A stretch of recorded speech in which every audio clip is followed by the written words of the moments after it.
Hello fellow adventurers and collectors, Filmaholic here. Today we're going to be looking at Devil Toys, Sharko, and Remi.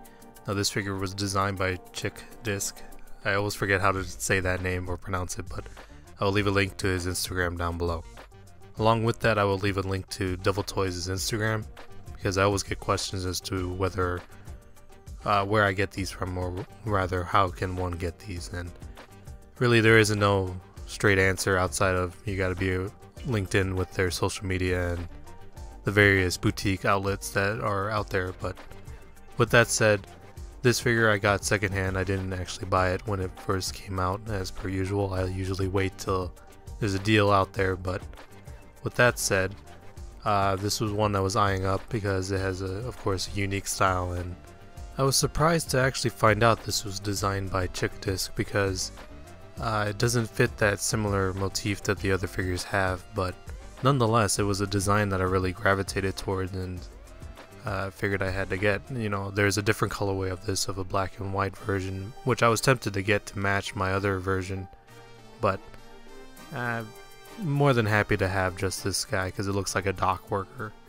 Now in terms of accessories, you do get 2 extra wrist pegs, which is always nice. Along with that, you do get 4 extra hands that are actually reused from the TEQ figures, but to me that's fine. Again, reuse is perfectly acceptable as long as they change it up a bit, which they have.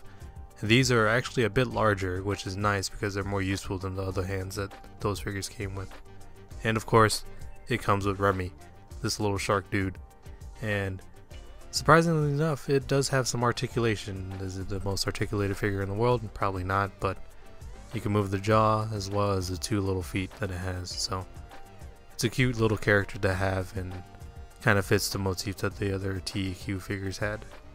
Now, probably the most important accessory is this large anchor weapon that it comes with, and man, this thing is magnificent, and I admire the paint and design of this a lot, because not only is it like this axe, but you can transform it and turn it into a weapon.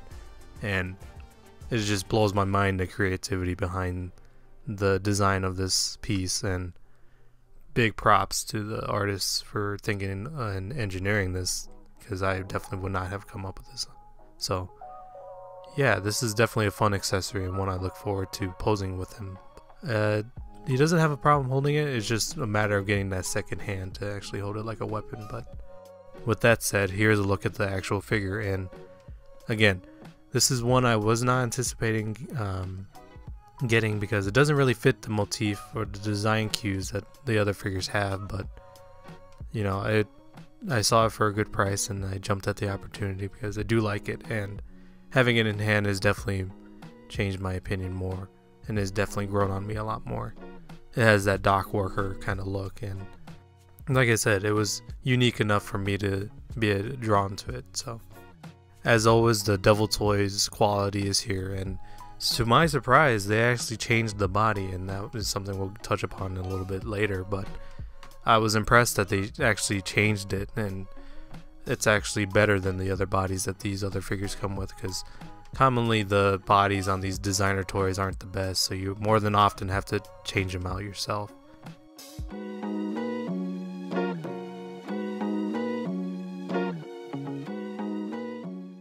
And this is what I meant. This body here is definitely a lot taller and definitely a lot leaner than typical bodies. It's being compared right now to a Damn Toys 3.5 body, but yeah, it's definitely a lot more structurally sound. It's not as loosey-goosey as some of the other bodies that these figures have come with. So to my surprise, the only thing I had to do was bulk it up, and that's about it.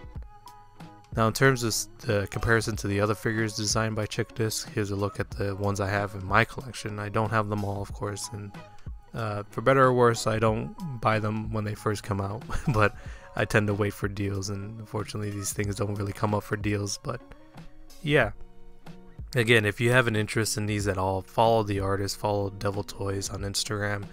They get you the information that you need to get these when they first come out, because unfortunately the aftermarket prices are not friendly unless you really are patient and wait for a good deal. So keep that in mind as you're looking at these various figures, because I have bought all of these secondhand. I think I've only bought 2 of them at retail, and that's about it. Big Bad Toy Store typically has them for pre-order, and sometimes they have some in stock, so that's another resource I could recommend in terms of trying to hunt these figures down. But again, being proactive is better than being reactive in this regard. So yeah, here's a look at the Quicks design figure, which are, you know, along the same bullet punk theme, but I don't necessarily know the story offhand, and typically I don't, for these designer figures I really don't care for the story because they're unique enough that you can actually create your own. And I know the common complaint about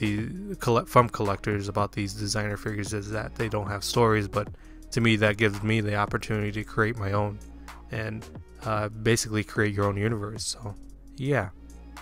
And also here's a comparison to a Machine 56 figure, a figure that I really like, but I changed the body on it and I'm still not happy with it, so I've been customizing it here and there, trying to get it to my liking, but still haven't gotten there yet.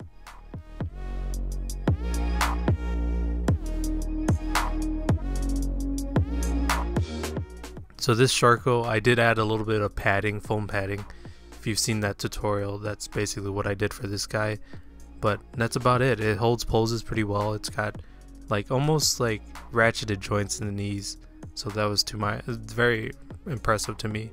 But I should mention that his eyes do glow. I just don't have any batteries to actually have that function, but that was the main reason why I didn't actually change the body. And also this body is a lot taller than some of the other figures in the collection, so I don't mind having them a bit taller because, you know, not everyone's the same height. But yeah, with that said, this is a great figure and a great entry into the Devil Toys line. So if you're interested and you're actually curious about these figures, I highly recommend at least getting one at the very least, because they're unique and they're actually being innovative in terms of what is possible with the 1/6 scale. So like I said, if you have an opportunity, pick it up. I'm sure you won't regret it. So until next time, thank you all for watching, and if you feel so inclined, please like, comment, and or subscribe. I'll catch you all next time.